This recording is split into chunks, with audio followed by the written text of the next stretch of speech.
आगामी पर्वों और जनपद की सुरक्षा व्यवस्था को दृष्टिगत रखते हुए जनपद में कुछ विशेष क्यूआरटी दस्तों का गठन किया गया है।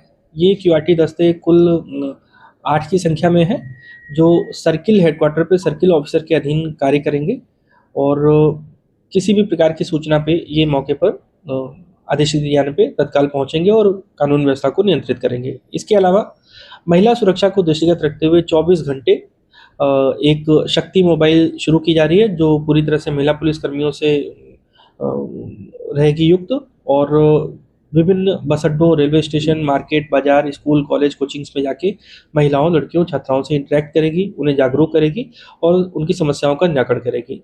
अतिरिक्त तौर पे कानून व्यवस्था की विषम परिस्थितियों से निपटने के लिए यहाँ पर पुलिस लाइन में एक विशेष रिजर्व दस्ता स्वाट कमांडोज का तैयार किया जा रहा है, जिसमें बड़ी संख्या में पुलिस कर्मियों को प्रशिक्षित किया जा रहा है, पहले स्थानीय स्तर पे। इसके बाद इन्हें एटीएस में भी भेज के विशेष प्रशिक्षण दिलाया जाएगा, ताकि कभी भी कोई कानून व्यवस्था की विषम परिस्थिति उत्पन्न हो तो ये जो स्वाट कमांडो दस्ता है वो आवश्यक कार्रवाई तेजी से कर सके। डायल 112 का रिस्पांस टाइम क्या है?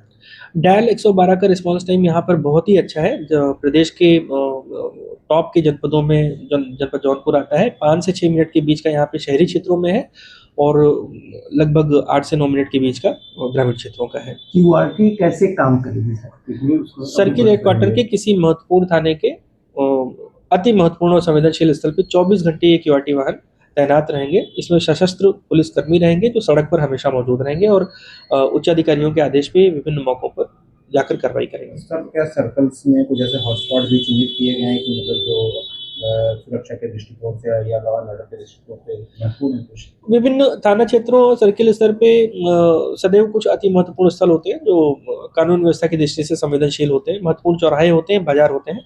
ऐसे स्थलों पर जहाँ पर विजिबिलिटी भी बनी रहे और पब्लिक को सुरक्षा का एहसास भी हो। साइबर अपराध को कैसे होते हैं? साइबर अपराध को लेके विशेष फोकस रहा है। डीजीपी महोदय के निर्देश पे साइबर थाने पर हमारी टीमें लगातार काम कर रही हैं और जागरूकता का अभियान जो है 1930 नंबर जो हेल्पलाइन नंबर है, अगर इस पे समय पर सूचना दे दी जाए तो लियन होल्ड करने की कार्रवाई जो होती है कि अगर किसी पीड़ित का पैसा किसी फ्रॉडस्टर के द्वारा ले लिया गया है तो समय पर सूचना मिलने पे उस पैसे को होल्ड कराया जा सकता है। इसके लिए लगातार हमारी शक्ति मोबाइल भी और विभिन्न थानों के स्तर पे जागरूकता कैंप आयोजित किए जाने वाले हैं। आने वाले महीने में जितनी ही अधिक जागरूकता फैलेगी उतना ही साइबर फ्रॉड को रोकथाम लगाने में मदद मिलेगी।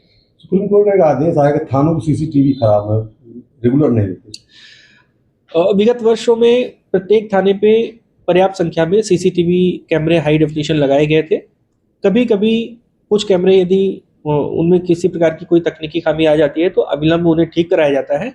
इस वर्ष भी काफ़ी बड़ी संख्या में बजट थानों पर अतिरिक्त कवरेज के लिए सीसीटीवी में आया हुआ है, जिसमें कार्रवाई इसी महीने होगी और थानों को अतिरिक्त सीसीटीवी कैमरों से लैस किया जाएगा। अन्य भी महत्वपूर्ण स्थानों पर भी जो कैमरे वो भी खराब पड़े तो क्या उनकी मरम्मत के लिए भी कार्य किया जाएगा? ऑपरेशन दृष्टि के अंतर्गत और ट्रैफिक के अंतर्गत शहर और जनपद के महत्वपूर्ण चौराहों तिराहों पे सीसीटीवी कैमरे लगे हुए हैं, जिनकी मॉनिटरिंग सीधे कंट्रोल रूम से होती है और किसी भी महत्वपूर्ण चीज़ को दिखने पे ये सदैव अलर्ट करते हैं संबंधित थाने को। इसके अलावा ऑपरेशन दृष्टि के अंतर्गत आम जन के सहयोग से जनपद के सभी चौराहों तिराहों को चिन्हित करके उनकी सूची बना के स्थानीय स्तर पे ही सहयोग प्राप्त करके बृहद स्तर पे कैमरे लगाए जाने का अभियान शुरू कर दिया गया है। आने वाले समय में प्रयास यही है कि शहर और जनपद का कोई भी महत्वपूर्ण चौराहा तिराहा या महत्वपूर्ण संवेदनशील स्थल सीसीटीवी कैमरों से विहीन ना रहे। लग्जरी गाड़ियों पे